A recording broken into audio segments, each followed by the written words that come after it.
월요일날 뵙고 또 어제 강의 잘 들으셨어요? 네. 뭐 우리 설령 목사님이 너무 분위기 좋다고 교회가 젊다고 그러시더라고요. 네, 젊네요. 네. 젊은 교회. 아, 진짜 젊은 거예요. 이 정도면 진짜 젊은 네, 교회예요. 오늘 소학생 시대의 행복 찾기, 네, 포스트 모더니즘과 소비 문화를 넘어. 원래 글씨 폰트가 막 바뀌네요. 원래 하여튼 뭐 하겠습니다. 여러분들 얼마 전에 제가 강의 들어가기 전에 책을 좀 봤어요. 요즘에 나오는 핫한 책. 그래서 두 가지를 봤는데 제일 왼쪽이 뭐냐면 노년의 부모를 이해하는 16가지 방법이라는 책이고요. 하나는 90년생이 온다 라는 책이에요. 여러분들 한번 보시면 좋을 것 같아요. 제가 이 책은 이 책을 제가 가져왔는데 이 책은 올해 가장 뒷줄을 많이 그린 책. 네, 요즘 부모들 이해하는 책입니다. 부모들 이해하는데 재밌는 게요. 나이가 들면은 며느리들이 굉장히 불만이 많대요. 부모님들한테. 우리 부모님은, 시부모님은 아들 말만 듣고 자기 말은 또 못 들으치 하신다고. 그래요? 모르겠는데요. 그렇게 된대요. 그래도 왜 그래 물어봤더니 이유가 다 있더라고요. 나이가 들면은 이게 청력이 저하가 되면은 이 여성들의 주파수를 못 듣게 된대요. 잘. 그리고 아들의 주파수대로 잘 들린대요. 이게 그냥 듣기 싫어서 며느리 말을 안 듣는 게 아닌데 주파수대가 달라가지고 그러는 건데 오해를 한다는 거죠. 근데 그런 팁들이 참 잘 나와 있습니다. 일본 의사가 100세가 넘은 의사가 쓴 책인데 보면서 야, 제가 세대를 이해하려면 알아야 되겠구나. 이제 그런 분들 많이 모시고 사시잖아요. 이제 그런 어르신들을 잘 이해하려면 알아야 이해하고, 그렇죠? 알게 되면 보이고, 보이게 되면 사랑하면 알게 되고, 알게 되면 보이나니 보이는 건 잊어먹어 같지 않다라는 유명한 말이 있잖아요. 그런 것처럼 세대도 마찬가지입니다. 세대들 잘 알아야 어르신이건 다음 세대건 우리가 그들을 이해하고 포용할 수 있는 길이라는 걸 우리가 한번 열심히 배워야 된다고 생각이 들어요. 저번 시간에 그래서 우리가 세 가지 잠깐 제가 말씀드렸죠? 도서 없이 말씀드리긴 했지만 첫 번째 원리는 우리가 문화적으로 잘 소통하기 위해서는 첫 번째 복음은 문화의 옷을 입고 온다. 그래서 복음은 절대적이지만 복음을 표현하는 문화는 다 상대적이다. 그래서 뭐 어떤 예배가 또 어떤 하나님이 원하시는 예배냐 그런 거 없다. 악기도 마찬가지고 각 시대와 각 세대에 맞춰 하나님은 다 그런 것들을 쓰신다. 네, 바로 그것들 우리가 잘 이해하자고 말씀을 드렸고, 두 번째 우리가 상대방을 이해하는 것이야말로 문화에 관심 갖는 것이 자기 우상성에서 벗어나는 것이다. 각 세대마다 다 이유가 있다고 말씀을 드렸잖아요.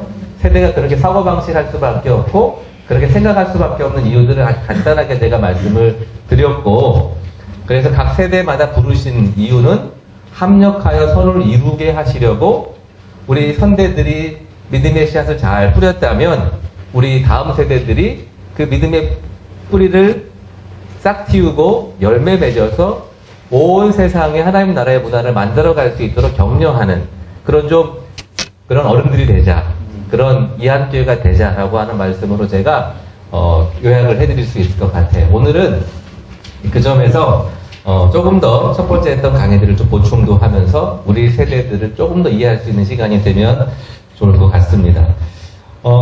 올해 여러분들 키워드 목사님이 목사님 소확행 들어보셨죠? 아, 모르시네요. 예. 소확행을 우리 성도분들은 좀 들어보셨을지 모르겠어요. 예. 올해 이제 키워드가 이제 소확행이라는 제가 말씀드리겠지만 욜로는 들어보셨죠? 예, 욜로. 욜로가 여러분 뭔가요? 예, 영어가 You Only Live Once. 예, 한 번만 사니까 한 번밖에 없는 인생 잘 살아야지. 하고 싶은 거 하고 살아야지.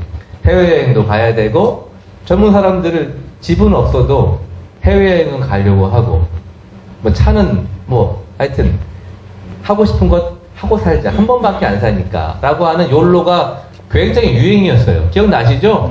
욜로 열풍이었습니다. 그래가지고 막 해외여행 뭐 가는 프로그램 무지하게 많았잖아요. 그러다가 욜로 하면 골로 간다 그래가지고 네, 다들 골로 가셔가지고 이제 올해는 트렌드가 좀 바뀌었어요. 바뀌어가지고 이제 트렌드가 그 소확행으로 바뀌게 됐죠. 다 어떻게 보면 행복 찾기 방정식이에요. 다 이게 욜로는 2017년 대한민국 트렌드 1위고 2018년 트렌드 키워드는 소확행이라는 거예요.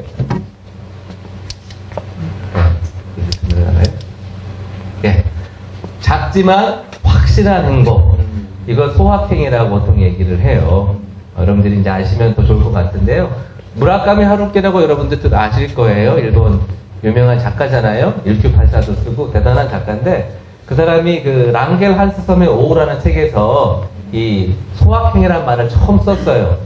이게 소확행이 뭐냐 보니까 뭐 그런 거예요. 그러니까 뭐 그 고양이 자고 있는데 고양이가 이불 속으로 쏙 들어오는 거 있죠. 상상을 하면 여러분 어떠세요? 저희 집사람은 기절하겠지만 네.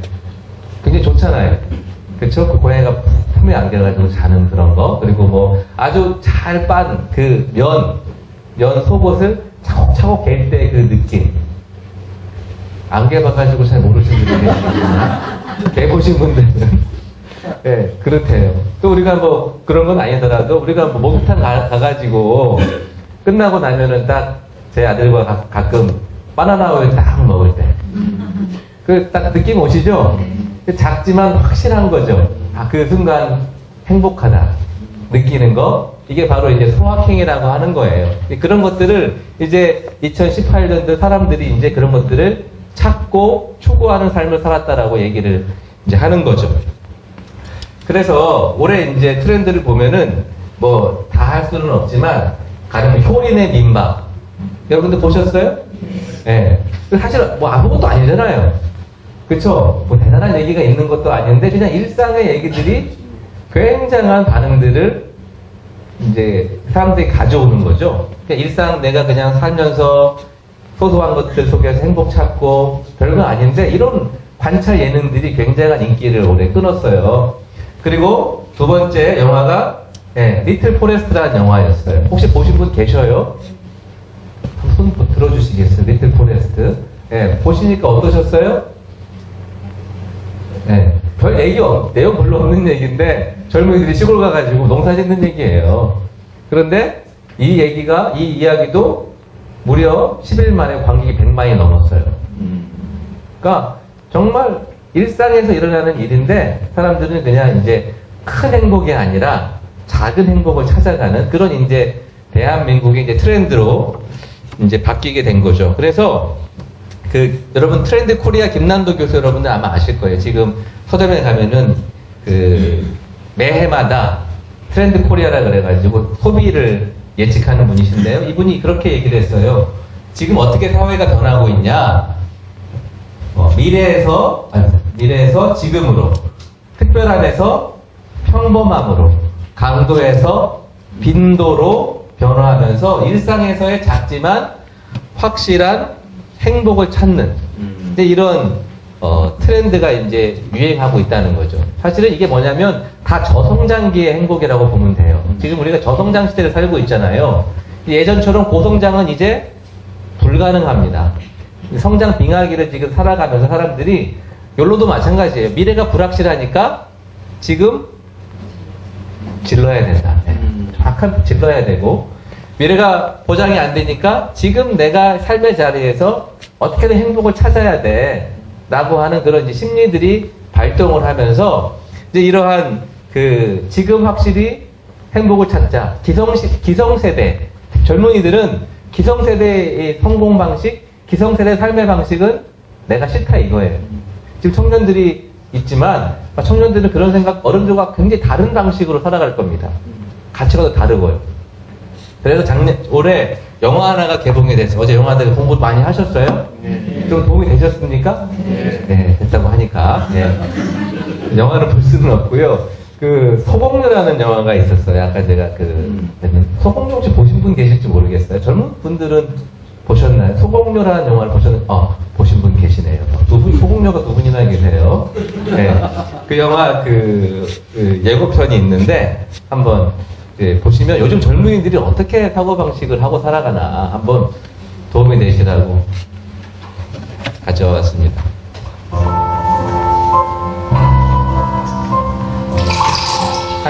한 1분 30초 됩니다. 난 너랑 이렇게 놀고 담배만 필 수 있다면 아무것도 필요 없어. 아이고, 그 사람 참 염치 없다, 야.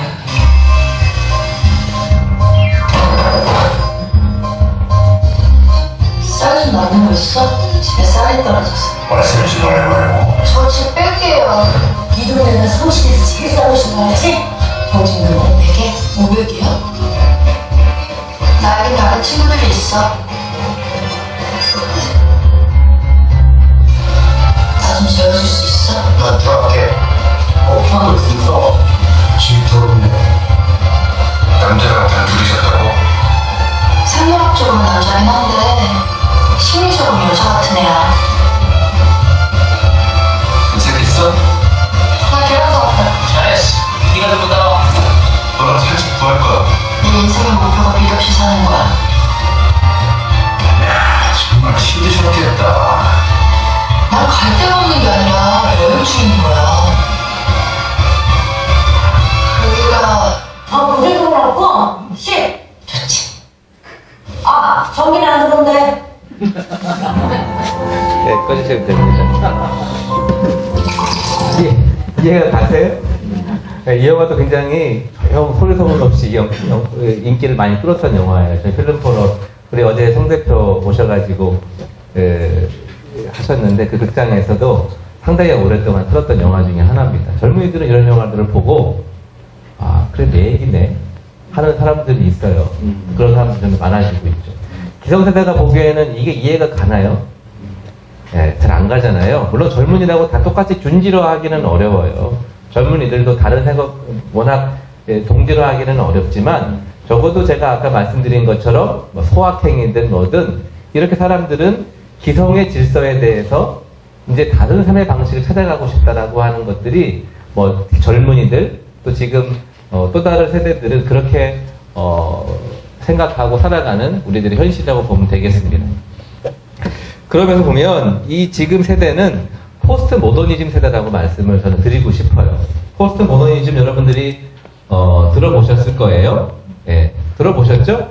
예, 포스트 모더니즘 예, 쉽게 뭐 복잡하지만 아주 쉽게 간단하게 얘기하면 진리의 파편성을 강조함으로써 다양성을 존중하고 여기다가 삶이 들어가면 좋죠. 삶의 다양성을 존중하고 기존 질서와 권위에 대한 저항을 추구하는 정신 이게 포스트 모더니즘이라고 보시면 되겠습니다. 사실은 지금 우리 사회는 93년도 이후 전 93년도를 보는데 이 포스트 모더니즘이라고 하는 이 기본적인 생각들이 오랜 동안 지금 이어져 오고 있는 거를 보시면 될 것 같아요. 앞으로도 계속 이러한 이 사조들이 이루어지고 계속 지속될 거라고 보는데요. 왜 우리가 그러면 이 젊은 사람들이 지금 포스트 모더니즘이라고 하는 것들 젊은 세대가 열광할 수밖에 없나 볼 필요가 있을 것 같아요. 예, 예. 굉장히 중요하고 흥미로운 표인데요. 저번에 우리가 나눴잖아요. 예, 산업화 세대 그리고 또 뭐죠? 민주화 세대 그리고 정부화 세대 세 세대로 나누어진다고 제가 말씀드렸고 한국 사회는 크게 보시면 이렇게 세 세대로 나누어진다고 보시면 될 것 같아요. 이 세 세대가 지금 우리 교회에도 그대로 공존하고 있습니다. 이 학교에는 주로 이제 근대화 세대가 많으신 것 같아요. 그렇죠. 근대 그렇죠. 민주화 세대가 굉장히 많은 독특한 교회입니다. 다른 교회 가면은 높아요. 연령대가 상당히 높은데 이 학교에는 굉장히 젊으신 거예요. 여튼 이 세 세대로 나누어질 수 있는데요. 먼저 이 전근대 세대를 보면 산업화 세대들이죠. 분기점을 이제 그 한국 경제성장 개발 계획이 있었던 그런 1974년으로 보는 거죠. 이 세대의 가치는 뭡니까? 장유유서라고 하는 그런 가치죠. 특히 보면 이 세대는 전통세대라고 보시면 돼요. 전통세대에서 가장 중요한 존재가 누굽니까? 어른이잖아요. 농사질 때 어르신들이 때 되면 씨 뿌려라. 그쵸? 때 되면 걷어라. 하면 다 되는 게 이 어른들의 이 지혜죠. 오랜 시간을 통해서 이 어르신들이 존재를 이루어 오신 거예요. 그래서 이 세대에서 가장 중요한 건 어른이에요. 어른이고 또 그래서 어른이기 때문에 존재할 수 있는 게 바로 나는 어른이라 고로 존재한다. 라고 저는 말씀드리고 싶어요. 그러다 보니까 또 이 세대들은 굉장히 이 혈통이 중요해요. 족보를 중요해요. 여러분 족보 아시잖아요. 집에 족보 다 있으세요? 다 족보 있으세요? 족보가 다 대부분 가짜라는데. 한국 족보를 믿을 수가 없다는 얘기를 워낙 많이 들어가지고, 여튼 우리는 족보가 되게 중요하잖아요. 혈통이 중요하고, 그리고 만나자마자 우리가 뭘 물어요? 우리는 되게. 본도 묻고, 또 뭐 물어요? 남자들은 주로 뭐 물어요? 나이 묻잖아요. 그렇죠? 다짜고짜 묻지는 않지만 그래도 나이를 물어야 편해요, 안 편해요? 우리는 그게 딱 정해져야 관계가 편해요. 누가 하대할 것인지, 누가 존대할 것인지, 이게 딱 정해져야 우리는 편한 문화를 삽니다. 서양 사람들은 잘 안 물어요. 웬만해서는 묻지 않습니다. 나중에 좀 친해지고 나면, 야, 근데 너 몇 살이냐? 뭐 이렇게 묻기는 해도 우리처럼 다짜고짜 묻지는 않아요. 우리는 이렇게 장유유서라고 하는 이 체계가 아름다워요. 그래서 이렇게 딱 체계가 정해져야 편하죠. 그래서 보면 교회도 보면 여러분 어떠세요? 교회에서도 보면 이제 뭐 목사님이 계시니까 부목사님이 담임 목사님보다 나이가 많다. 그러면 편해요, 안 편해요? 불편하죠. 꽤 불편하잖아요. 그쵸? 보는 사람도 불편하고 목사님은 불편하시겠어요? 불편하시구나, 목사님도. 우리는 그게 어려워요. 나이가 이게 중요하기 때문에 우리는 팀워크 같은 게 어렵고, 특히 서양 같은 경우는 나이가 많아도 특별한 영역에 전문성이 있으면 이제 그분이 부목사님으로서 활동을 하실 수가 있어요. 근데 우리는 그게 안 돼요. 그게 우리 문화예요. 그렇죠. 그리고 또 뭐예요? 보면은 우리 한국에만 있는 독특한 게 있어요. 뭐냐면 남성교회, 여성교회도 참 독특해요. 우리가. 근데 남성교회, 여성교회만 그냥 있는 것도 아니에요. 우리는 어떻게 있어요? 나이프는 쫙 있잖아요. 서양 사람들 보면 깜짝 놀랍니다. 왜 나이프로 나눠요? 그런 얘기 좀 많이 들었어요. 한국 교회는 독특하다. 우리는 그게 너무너무 자연스럽고 아름다워요. 그쵸? 나이가 딱 정해져서 어른은 어른대로 딱 있고 딱 존대하고 하는 게 우리는 그것을 보고 인식적으로 아름답다고 느끼고 정서적으로 편하고 도덕적으로 옳다고 느끼는 거예요. 그게 우리들의 사고방식이라고 보시면 되죠. 그래서 또 이것 때문에 또 시험에 드는 경우도 있는 거죠. 가정교회에서 장로가 안 된다. 그럼 어떻게 됩니까? 시험 드실 때도 많잖아요. 장로가 돼야 되는데 장로가 안 되기 때문에 되게 힘들고. 그렇죠. 97년 이런 수직적인 문화가 바로 이제 이런 이 정근대 문화라고 할 수 있는데요. 여기에 가장 큰 단점은 뭐냐면 제가 뭐라고 썼어요? 꼰대? 꼰대는 원래 스페인어로 고급 관료를 꼰대라 그러는데 그냥 드린 말씀이에요. 이 꼰대라고 하는 말의 의미는 비합리성. 그런 걸 얘기하잖아요. 97년도에 우리나라 큰 그 비행기 사건이 있었어요. 그 괌, 여러분 기억나실 거예요? 괌 니미츠 그 언덕에 대한항공이 부대가 박아가지고 엄청나게 사람이 많이 죽었잖아요. 그때 그 사건을 분석한 그 책이 하나 있었어요. 아웃라이어, 말콤 글래드웰의 아웃라이어라는 책이 여러분들 아마 아시는 분이 계실 거예요. 근데 그 여러 가지 사고가 난 이유가 있었지만 그 사고가 난 큰 이유 중에 하나가 한국인의 이 수직적인 문화, 소통 문화가 이 원이었다고 얘기를 하더라고요. 근데 비행기 타면은 여러분 기장과 부기장에 타잖아요. 근데 이제 부기장은 이제 뭐가 눈치를 챈 거예요. 날씨가 굉장히 안 좋으니까. 근데 기장님한테 비가 좀 많이 내리는 것 같아요. 라고 기장한테 마지막 교신을 들어보니까 얘기를 했는데 기장이 그런 거 알아들어야 되거든요. 이게 무슨 얘기냐면 비가 많이 오니까 이 전자로 하지 말고 관제탑이랑 지금 얘기를 해야 된다라고 하는 걸 부드럽게 표현하는 거예요. 근데 기장이 그걸 못 알아듣고 가만히 있는 거예요. 그리고 시간이 지나가다 보니까 이제 500m밖에 안 되는 거예요. 비행기가. 바로 밖에 생겼어요. 그러면 부기장이 이거 올려야 되거든요. 레바를 올려가 비행기를 띄워야 되는데 기장이 올릴 때까지 가만히 있었던 거예요. 그러면서 이게 왜 사고가 났냐? 위, 아래 라고 하는 상하 관계가 너무 이게 경직되어 있기 때문에 위기 상황에서는 부기장이 고 어라운드 해야 되거든요. 착륙 포기하고 바로 올라가야 되는데 그냥 시기를 놓치니까 꽝 사고가 난 거예요. 그러니까 이런 이 근대성의 문화는 바로 이런 비합리성으로 이어질 가능성이 굉장히 많죠. 그러다 보니까 나온 문화가 바로 뭡니까? 바로 근대 문화가 나오게 된 거예요. 네. 근대 문화에서 중요한 게 뭐냐면 바로 이성과 합리성이라고 얘기를 하죠. 우리가 서양에서는 근대성의 문화가 발현된 게 바로 데카르트 얘기를 많이 하잖아요. 나는 생각한다? 고로 존재한다라고 하는 말. 이성이 굉장히 중요하고 생각하는 능력이 사람을 평가하는 거예요. 그래서 여기서 중요한 건 뭐예요? 학교가 굉장히 중요해요. 학교가. 학교가 중요하고 학벌이 중요하죠. 그렇죠? 그 사람 신촌에 있는 대학을 나왔다.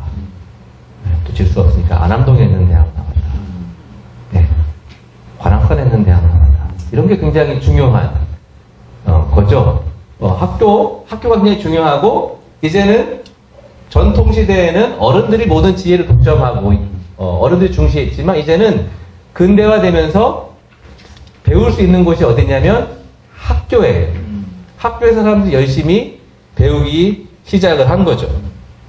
여기 계신 분들은 그래서 사실은 대부분 다 지금 이 근대화 세대라고 볼 수 있어요. 이 근대화 세대는 굉장히 중요한 게 이 낀 세대잖아요.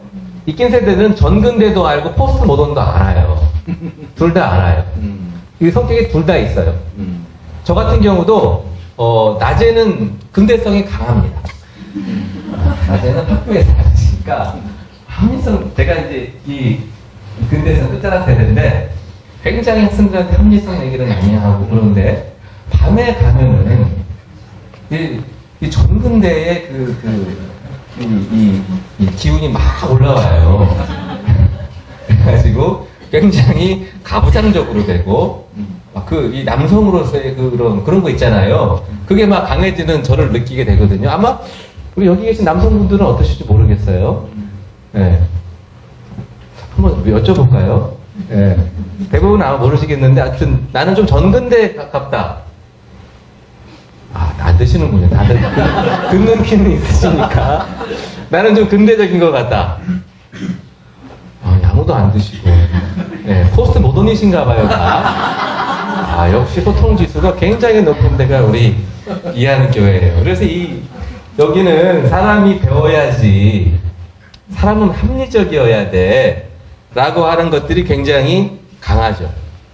그러나 여러분 이 합리성이라고 하는 게 얼마나 문제가 많아요. 합리성으로 사람을 판단하게 되면 어떤 문제가 생기냐면 배우지 못한 사람들이 무시하죠.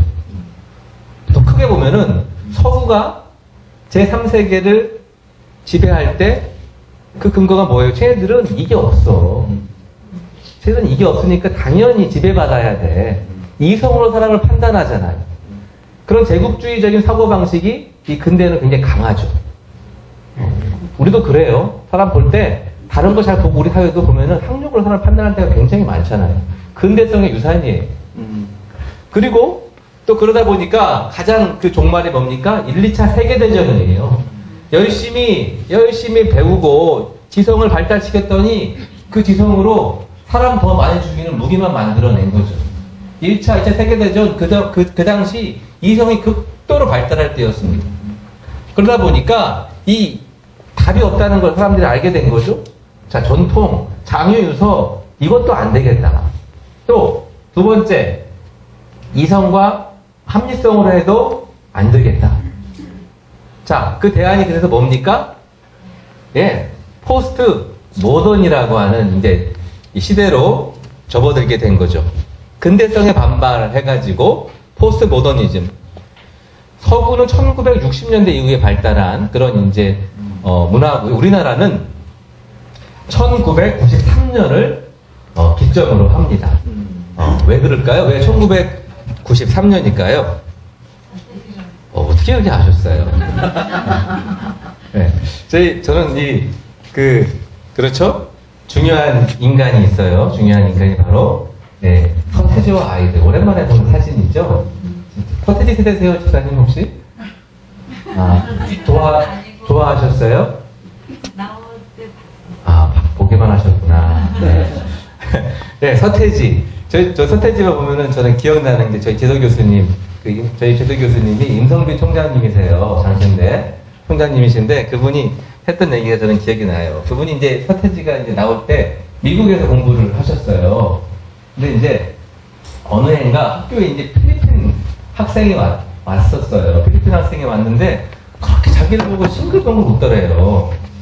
한국 사람이니까 너무너무 좋다고. 근데 한국 사람이 외국에서 이렇게 인기가 없습니다. 네, 우리 마스크가 그렇게 인기 있는 마스크는 아니에요. 이태리 사람들은 좋아할지 모르지만. 근데 너무너무 좋아하면서 그러더래요. Do you know 소떼기? 소떼기? 소떼기 is 아시아 넘버원 그러는 거예요. 그러니까 와, 소떼기가 아시아 넘버원. 소떼기가 누구지? 근데 저희 총장님은, 교수님은 이제 그 소떼기 하면 생각나는 게 누가 생각이 나냐면은 그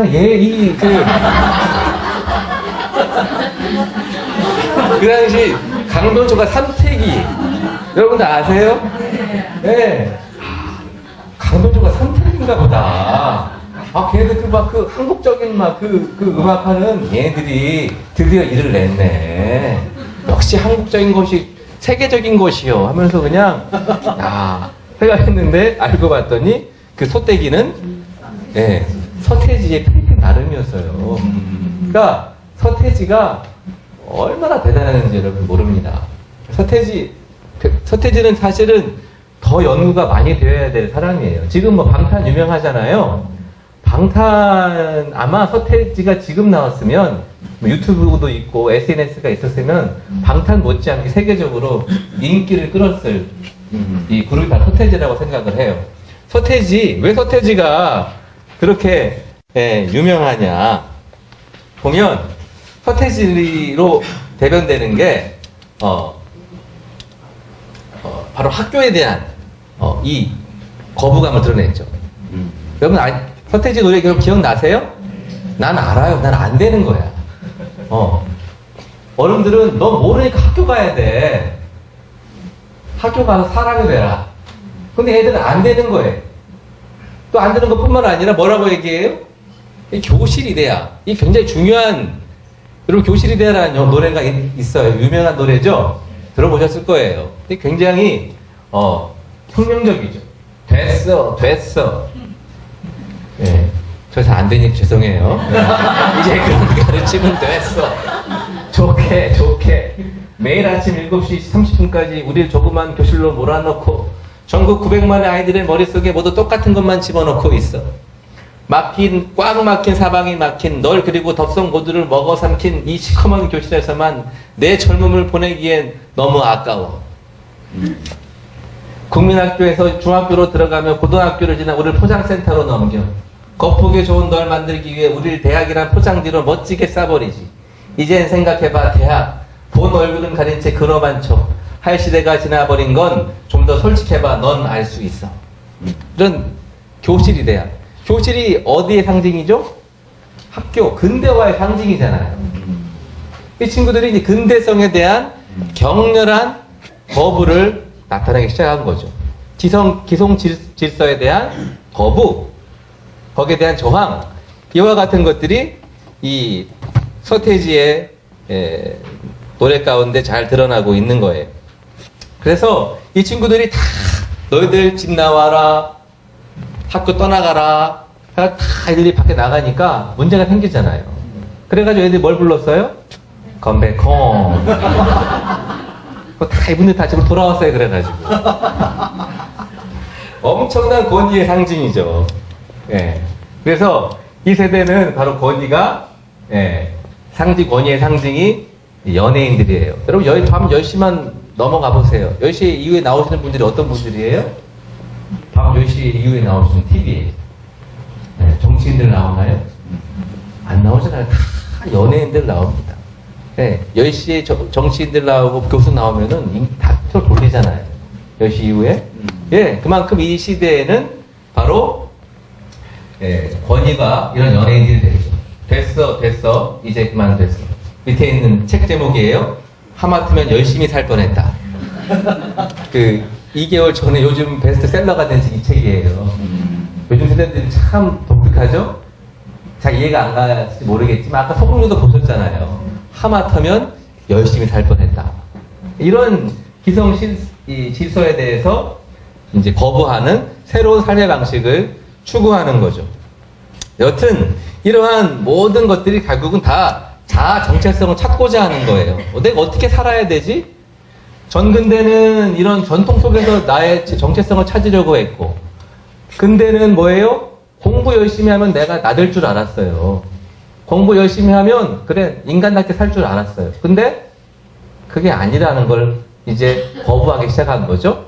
그러면서 나는 누굴까? 나는 뭔가? 라고 하는 거를 사람들이 찾기 시작을 한 것이요. 바로 그때 등장한 게 바로 소비문화라고 하는 거예요. 소비문화가 딱 차고 들어오는 거죠. 나 되면 어떻게 찾아낼 수 있을까?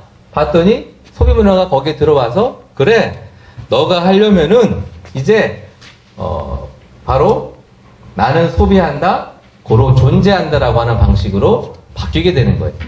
자, 너는 뭐야? 봤더니 너는 광고에서 이야기하고 있는 그런 물건을 사거나 그런 옷을 입거나 그런 걸 해야 나다운 나가 되는 거죠. 이제 나를 대신해 주는 것들이 다 없어지는 거예요. 전통도 아니에요, 공부도 아니에요. 그 자리에 들어오는 것이 바로 소비문화라고 하는 것들이 들어오면서 그럼 나를 어떻게 만들어 갈까라고 하는 것들의 자리에 소비문화가 들어오게 된 거죠. 그래서 이 소비문화는 자아를 구성하는 진정한 대체제가 되는 것입니다. 진정한 당신을 만나고 싶으면 뭘 해야 돼요? 땡땡땡을 사세요. 광고 보시면 여러분 나오잖아요.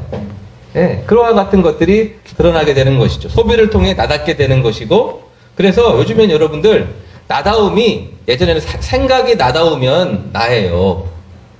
예전에 그랬어요. 근데 요즘에는 그거 가지고 안 돼요. 제가 참 좋아하는 시가 있어요. 짧은 시예요. 참 짧은 시. 한번 읽어볼까요? 왜 하필 이곳에, 왜 하필 당신이, 하상욱 단편 시집 같은 옷. 무슨 얘기인지 아시겠어요? 센스 있으셔야 되는데. 나는 내가 탔는데 지하철 앞에 나랑 똑같은 옷을 입고 앉았던 사람이 앉아있는 거예요. 여러분들 그때 기분이 어떠세요? 미치겠죠? 생각만 해도 미치겠죠? 나랑 똑같은 잠바와 똑같은 신발과. 사람들은 못 견디는 거예요. 예전엔 나다움이 뭐였냐면 내 생각이 내 가문이 이런 것들 나다움 상징하는 거였다면 요즘은 뭐예요? 나다움은 다른 옷, 다른 것들, 다른 상품들, 이와 같은 것들이 잘 생각해 보면 나를 구별하는 게 나를 구별짓는 게 뭐지? 생각이 아니라 바로 소비재를 통해서 나를 드러내는 것들을 우리가 익숙해지게 되는 거죠. 여러분들 다 돌아보시면 그럴 거예요. 동창회 갔는데 같은 옷 입고 와보세요. 여성분들. 아주 힘들죠? 있을 수 없는 일이에요. 예. 그런 이제 이 소비를 통한 구별짓기를 이 정체성의 영역에 파고 들어가기 시작하는 것이죠. 바로 이런 시대를 우리가 살아가고 있는 거예요. 사실은 소비 문화는 그렇게 나쁜 건 아니에요, 여러분. 소비해야 되죠. 소비는 필요하고요. 소비는 가령 예전에 보면 뭐 어린이나 또 여자들이 예전에는 정말 사람 대접 잘 못 받았잖아요. 뭐 로마 시대만 하더라도 그랬잖아요. 어린이들은 그냥 버리기도 하고. 그런데 여성들과 어린이들의 이런 권익이 막 올라가게 된 그 결정적인 계기가 소비예요. 소비의 주체가 되면서부터 사실은 어린이와 여자들이 당당하게 자기의 권리를 찾기 시작한 거거든요. 그리고 소비가 되면서 민주화되고 하는 장점들은 분명히 있지만 그럼에도 불구하고 소비는 그런 장점보다는 우리에게 이 어두운 점들을 많이 가져다 줄 때가 너무너무 많죠. 구매력에 대한 차별 많이 써야 되기 때문에 이 물질이 중심이 되는 문화를 만들게 되고 여왕 대접받고 싶은 거예요. 과소비 문화. 여러분 호텔에 가면은 작은 차 타고 가면 대접 잘 못 받습니다. 그러니까 큰 차 타는 거예요. 그렇죠? 큰 차 타고 가야 대접받기 때문에 그렇습니다. 과소비를 하다 보면 무슨 문제가 생깁니까? 환경 문제 생기는 거예요. 그러니까 소비라고 하는 것은 이런 여러 가지 문제들을 가져오는 것이죠. 양면성이 있지만 그래서 우리에게 여러 가지 문제를 가져오는 겁니다. 소비라고 하는 건 주체성을 찾는데 도움을 주지만 그런데 정말 우리가 소비를 통해서 나다움을 찾아가는가라고 생각을 해보면 여러분 우리가 오케이라고 얘기하기는 어려울 것 같아요. 과연 우리가 소비를 통해서 우리의 자녀들이 소비를 통해서 나를 찾아가는가? 애들은 막 환상에 시달려요. 어떻게든 좋은 옷 입고 뭐 브랜드 입으면 나다움을 찾겠지. 어제 말했던 노스페이스 같은 거. 그제 말했던 등골 브레이커. 그렇잖아요? 그런 거 하면 나답다고 생각하는 것들인데 소비 문화들은 그 아이들의 자아 정체성에 그와 같은 것들을 계속 심어주는 것이죠. 여러분들 보면 아무리 차를 사도요 좋은 차 나옵니까 안 나옵니까? 나오죠? 네, 저희 집사람이 어디 가면요 맨날 옷장을 열 때마다 하는 얘기가 있어요. 여기 없으니까 제가 드리는 말씀이죠. 맨날 하는 얘기가 뭐냐면 맨날 옷이 없대. 옷이 진짜 없나요? 네, 진짜 맨날 옷이 없다고 그러는데 사실 옷은 있죠. 옷은 있는데 이게 유행이 지난 옷인 거예요. 그러니까 그런 옷은 못 입는 거죠. 유행을 누가 만들어내나요? 다 그와 같은 것들은 소비 문화를 통해서 우리 가운데 너다우면 너 정도는 이거 정도 입어줘야지. 자유로운 사람이 사실은 없어요. 근데 이러한 소비 문화라고 하는 것들이 우리의 정체성들을 차지하고 있는 것이죠. 그 유혹 속에서 자유로운 사람은 있다 없다? 여러분 아무도 없습니다. 저도 그래요. 그래서 이 문화라고 하는 것들은 우리의 생각들을 바꾸어 놓아요. 우리의 생각들에 영향을 미치게 되는 거죠. 지금 우리가 살아가고 있는 시대가 바로 제가 말씀드린 것처럼 포스트 모더니즘과 소비 문화라고 하는 것들이 우리 세계에 굉장히 편만하게 펼쳐져 있습니다. 그래서 우리 나 자신의 나됨을 결정하는 것이 우리의 신앙이 아니라 바로 세상에서 이야기하고 있는 광고와 그러한 소비 문화적인 패턴들이 우리의 삶 가운데 영향을 미치게 되고 바로 거기에서 나다움을 잃어버리는 우리를 보게 되는 거죠. 내가 정말 우선순위로 살아가고 있는 게 뭔가 보면 육신의 정욕, 안목의 정욕, 이생의 자랑 이런 것들이 우리 가운데 너무 많이 있다라고 하는 거예요. 이러한 삶들을 우리가 뭐라고 하냐면 기복신앙이라고 하는 거죠. 육신의 안목, 안목의 정욕, 이생의 자랑. 우리가 가난하더라도, 우리가 좀 부족하더라도 하나님은 우리에게 먼저 주님의 나라와 그의 의를 구하라고 우리를 부르셨는데 세상 사람들이 보고 교회는 다르구나 라고 해야 되는데 우리 자신을 보면 그렇지 못할 때가 너무너무 많다라고 하는 거예요. 포스트 모던이라고 하는 것은 말씀드린 것처럼 자기 자신을 찾는 거예요. 그렇지만 그 포스트 모던이라고 하는 것들이 우리를 어떻게 만들어요? 예, 여자라서 행복해요. 예. 이 물건을 사면 행복해진다고 얘기를 하고 있죠. 행복해질까요? 예. 이게 무슨 냉장고인지 아시죠? 예, LG 냉장고 땡땡이에요. 예. 성공한 남자의 향수. 예. 요즘에 나온 광고 보세요. 잘 보세요. 올겨울 나를 만나는 여행. 바로 그곳 어디를 가야 돼요? 다낭을 가면 나를 찾을 수가 있다고 제가 말씀을 드리고 싶습니다. 네, 뭐 소명란은 뭐냐면 바로 이 자기 자아 정체성을 자꾸 이런 소비라고 하는 패턴을 통해서 우리를 찾으라고 얘기하는 거예요. 여러분들 보시면 그런 생각 안 드세요? 그리고 방송을 자꾸 보고 광고를 보고 그러면 사실 우리들이 여기에 자유로운 사람은 아무도 없는 거예요.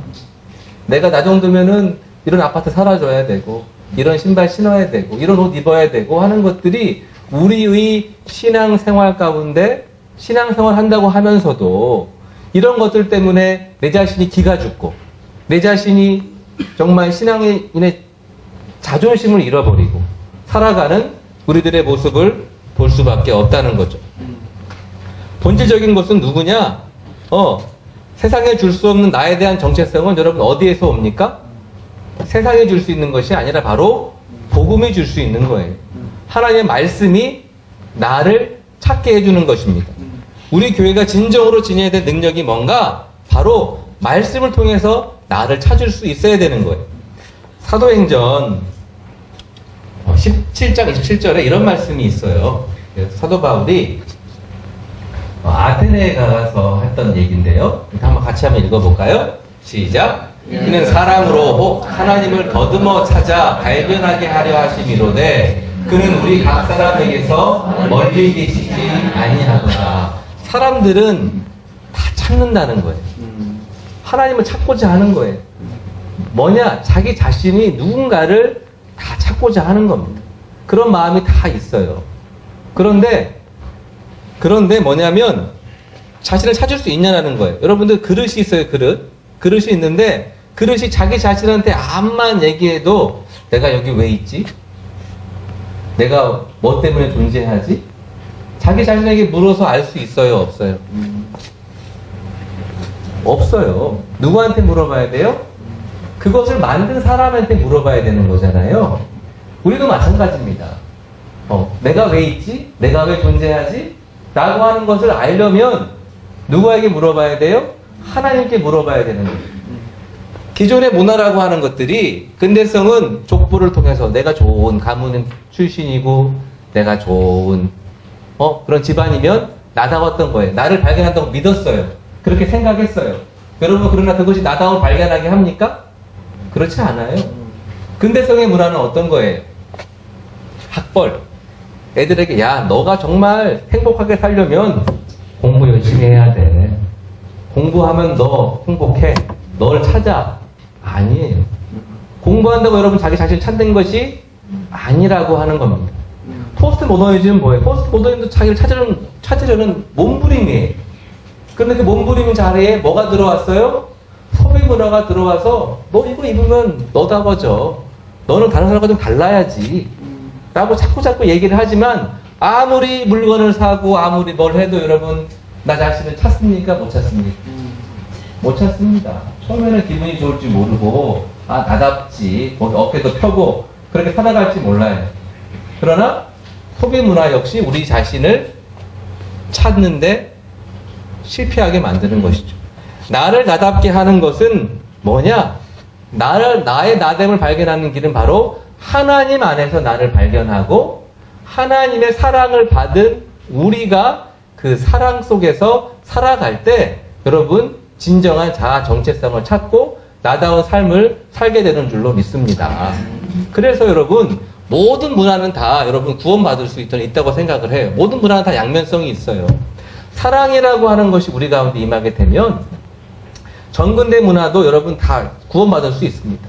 전근대 문화의 가장 좋은 점이 뭐냐면 장유서라고 제가 말씀드렸죠.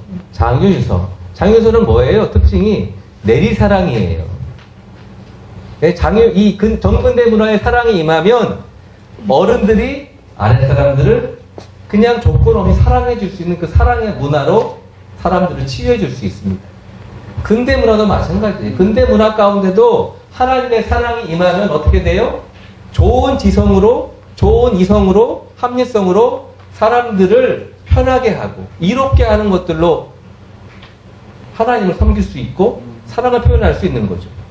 포스트 모던은 뭐예요? 다양한 모습으로 하나님을 찬양할 수 있잖아요. 우리 어저께 보셨잖아요. 그제 보셨잖아요. Put your hands up. 여러분 기억나세요? 예.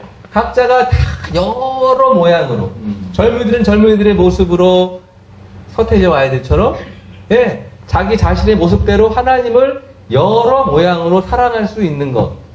예. 각 문화마다 하나님의 사랑이 임하면 여러분 그 사랑으로 세상을 섬길 수 있고 진정 나됨을 발견할 수 있다라고 하는 것입니다. 그래서 우리가 모든 문화에 대해서 여러분들 우리가 부정적으로 볼 필요는 없어요. 젊은 사람들은 전근대 문화 되게 싫어하잖아요. 그리고 또 포스트 모더니즘에 굉장히 싫어하기도 하고 모든 문화는 다 장단점이 있습니다. 어떤 문화는 일방적으로 나쁘고 어떤 문화는 일방적으로 좋고 그런 문화는 아무것도 없어요. 모든 문화 가운데 하나님의 사랑이 임하면 그 사랑으로 문화가 새로워질 수 있고 문화의 생명이 더해지게 될 때 여러분 우리가 문화를 공부하는 이유가 바로 거기에 있다라고 하는 것입니다. 21세기 양극화 또 세대 간의 문화적인 갈등이 참 많은데요. 우리 교회 안에도 이러한 사랑이라고 하는 것을 통해서 우리가 서로를 이해하게 되고 바로 사랑을 통해서 우리가 하나 되게 될 때 교회의 공동체 평화가 임하게 되고 문화들을 치유할 수 있는 그런 능력이 우리 가운데 임할 수 있다고 생각을 합니다. 그런 사랑으로 우리 문화를 새롭게 할 수 있는 저와 여러분 될 수 있기를 소망하면서 두 번째 강의를 마치도록 하겠습니다.